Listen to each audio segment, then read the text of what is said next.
కేంద్రంలోని నరేంద్ర మోదీ ప్రభుత్వం సంచలన నిర్ణయం తీసుకుంది. మణిపూర్లో రాష్ట్రపతి పాలన విధిస్తూ ఉత్తర్వులు జారీ చేసింది. ఇంతకు ముందు ఫిబ్రవరి 9న రాష్ట్ర ముఖ్యమంత్రి వీరేన్ సింగ్ తన పదవికి రాజీనామా చేశారు. సీఎం రాజీనామాను గవర్నర్ అజయ్ కుమార్ భల్లా ఆమోదించారు. అయితే కొత్త ముఖ్యమంత్రి నియామకం వరకు బీరేన్ సింగ్ తాత్కాలికంగా పదవిలో కొనసాగాలని గవర్నర్ సూచించారు.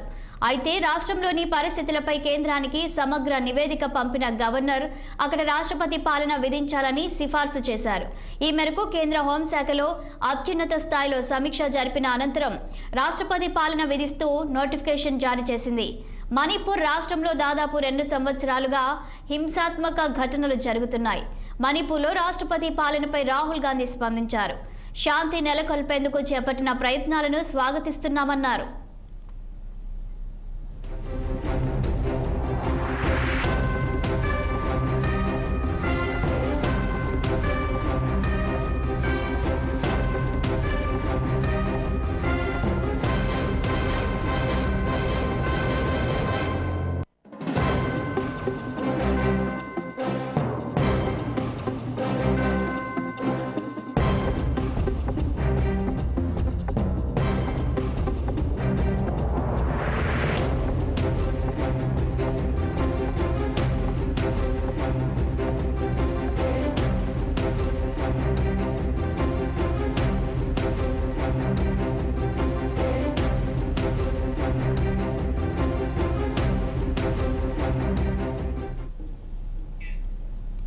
వరంగల్, ఖమ్మం, నల్గొండ టీచర్స్ ఎమ్మెల్సీ ఎన్నికల బరిలో 19